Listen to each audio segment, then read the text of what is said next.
নমস্কার বন্ধুরা, আজ আমি শেয়ার করব শীতের স্পেশাল সবজি শিম দিয়ে একটি নিরামিষ রেসিপি। শীতকালে তো আমরা নানান রকম সবজি বাড়িতে বানিয়ে থাকি, কারণ শীতকালে কিন্তু নানান রকম সবুজ সবজি প্রচুর পাওয়া যায়।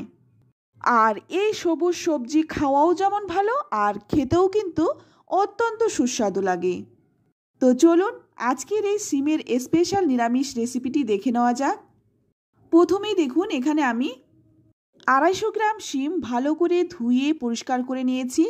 এবার এই শিমের দুদিক থেকে একটু করে কেটে টানলেই কিন্তু একটা সুতোর মতো আঁশ বেরিয়ে আসবে, আর সেই আঁশটা কিন্তু আমরা কেটে ফেলে দেব। তারপর মাঝখান থেকে শিমটা কেটে দুটুকরো করে নিচ্ছি। আর যে শিমটা খুব কচি তার থেকে কিন্তু আঁশ একদম বেরোবে না। তো দেখুন, আমি কিন্তু শিমগুলো কেটে নিয়েছি, এবার কিন্তু তুলে নিচ্ছি।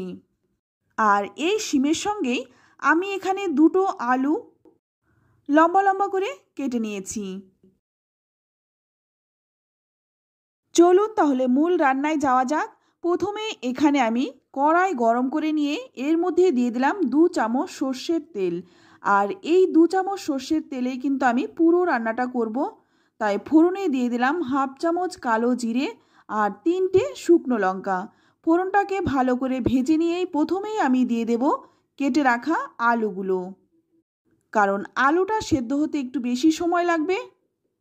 আর আলু যদি একটু ভালো করে ভেজে নেওয়া হয় তাহলে কিন্তু রান্নার স্বাদটা অনেকটাই বেড়ে যায়। তো দেখুন, এখানে কিন্তু আমি আলুটাকে লাল লাল করে ভেজে নিলাম। এবার এর মধ্যে দিয়ে দিচ্ছি কেটে রাখা শিমগুলো। এবার এই আলুর সাথে শিমটাও কিন্তু 2 মিনিট ভেজে নেব। শিমটাও যখন হালকা রং ধরতে শুরু করবে তখনই এর মধ্যে দিয়ে দেব স্বাদ মতো লবণ। আর লবণ কিন্তু আমি আগে দেইনি, তাই রান্নার সম্পূর্ণ লবণটা কিন্তু আমি এখন দিয়ে দিচ্ছি। আর দিয়ে দিলাম 1/2 চামচ হলুদ গুঁড়ো। আর এখানে আমি দিলাম 1 চামচ আদা আর কাঁচা লঙ্কা বাটা। ঝালটা কিন্তু অবশ্যই নিজেদের স্বাদ অনুযায়ী দেবেন। এবার এই মশলাটা দিয়ে খুব ভালো করে 2 মিনিট ভেজে নিলাম। 2 মিনিট ভেজে নেওয়ার পর এখানে আমি দেখুন একটা মিডিয়াম সাইজের টমেটোকে কেটে তারপর দিয়ে দিলাম। আর চেষ্টা করবেন এই রান্নাটায় একটু টমেটো দেওয়ার জন্য। টমেটোটা দিলে কিন্তু রান্নার স্বাদটা অনেকটাই বেড়ে যায়। এবার আমি সামান্য একটু জল দিয়ে দেব। এতে করে আমি যে মশলাগুলো দিয়েছি সেটা কিন্তু খুব ভালো করে কষানো হবে, আর মশলার কাঁচা গন্ধটাও কিন্তু চলে যাবে। তো 4-5 মিনিট এইরকম করেই ভেজে নিচ্ছি। এবার হালকা আঁচে ঢেকে রাখবো। এটা ঢাকা থাক, আমি এখানে একটা মশলা বানিয়ে নিচ্ছি। তো ফ্রাইং প্যান গরম করে এর মধ্যে দিয়ে দিলাম 1/2 চামচ গোটা ধনে, 1/2 চামচ দিয়ে দিলাম গোটা জিরে আর 5-6টা গোলমরিচ। এই মশলাগুলো আমি একটু শুকনো খোলায় ভেজে নিচ্ছি।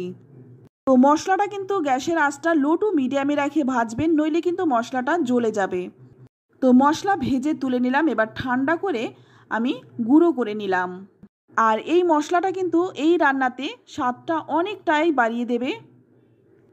7 মিনিট পর এখানে আমি ঢাকনাটা খুলে নিলাম। এখন কিন্তু আলু আর শিম কিন্তু খুব ভালোভাবে নরম হয়ে গেছে। এবার আর একটু নেড়েচেড়ে ভেজে নেব। তো দেখুন, আলুটাও কিন্তু ভালো করে সেদ্ধ হয়ে গেছে আর টমেটোটাও কিন্তু নরম হয়ে গেছে। তো আর একটু নেড়েচেড়ে ভেজে নিলাম। এবার এর মধ্যে দিয়ে দেব গরম জল। এখানে কিন্তু আমি গরম জলটাই দিয়েছি, আপনারাও কিন্তু চেষ্টা করবেন গরম জল দেওয়ার। জলটা দিয়ে ভালো করে নেড়েচেড়ে নেব, যাতে সবজি আর ঝোলের সাথে মশলা খুব ভালো করে মিশে যায়। তো বন্ধুরা, শীতের শিম কিন্তু উঠে গেছে, তাই একবার রিকোয়েস্ট করব এইভাবে শিম বানানোর জন্য। খেতে কিন্তু অত্যন্ত সুস্বাদু হয়। এবার আমি গ্যাসের আঁচটা লো টু মিডিয়ামে রেখে 10 মিনিট ঢেকে রেখেছিলাম। এবার 10 মিনিট পর ঢাকনাটা খুলে নিলাম। এবার একটু ভালো করে নেড়েচেড়ে মিশিয়ে নেব। তো এখানে কিন্তু ঝোলটা গাঢ় হওয়ার জন্য ছোট্ট একটা কাজ করব। তো দেখুন, এখান থেকে আমি কিছুটা আলু তুলে নিচ্ছি। এই 4-5টা আলু কিন্তু আমি একটা কাঁটা চামচের সাহায্যে ভালো করে ভেঙে নেব। তো দেখুন, খুব ভালো করে ভেঙে এবার আমি এই ঝোলের মধ্যে দিয়ে দিচ্ছি। এতে করে খেতেও যেমন সুস্বাদু হবে আর তরকারিটাও কিন্তু একদম টেলটেলে হবে না, দেখতেও সুন্দর হবে আর খেতেও ভালো লাগবে। তো ভালো করে নেড়েচেড়ে মিশিয়ে নেওয়ার পর এখানে আমি দিয়ে দিচ্ছি হাফ চামচ চিনি। যেহেতু নিরামিষ রান্না তাই স্বাদটা ব্যালেন্সের জন্য অবশ্যই একটু চিনি দিয়ে দেবেন। চিনিটা দিয়ে মিশিয়ে নেওয়ার পর এখানে দেখুন যে ভেজে গুঁড়ো করে রেখেছিলাম মশলাটা, সেই মশলাটা কিন্তু দিয়ে দিচ্ছি। এবার এই মশলাটা দিয়েও কিন্তু খুব ভালো করে মিশিয়ে নেব। আমি যতটা পরিমাণে শিমটা নিয়েছিলাম ঠিক ওই পরিমাণেই কিন্তু মশলা হাফ চামচ করে নিলেই হয়ে যাবে। আর মশলাটা দিয়ে কিন্তু 3-4 মিনিট ফুটিয়ে নেব। তো ঝোলটা ভালো করে ফুটিয়ে নিলাম। আর এখানে কিন্তু আমি ঝোলটা একটু গামাখা রাখবো। আপনারা যদি ঝোলটা একটু বেশি খেতে চান সেক্ষেত্রে জলটা একটু বাড়িয়ে দেবেন। এবার নামানোর আগে দিয়ে দিচ্ছি শীতের ধনেপাতা। আর এই ধনেপাতার গন্ধটা কিন্তু এই রান্নায় ভীষণ ভালো লাগে। আপনারাও কিন্তু এই ধনেপাতাটা দেবেন। ধনেপাতাটা দিয়ে ভালো করে নেড়েচেড়ে মিশিয়ে নিয়ে তারপর কিন্তু আমরা নামিয়ে নেব।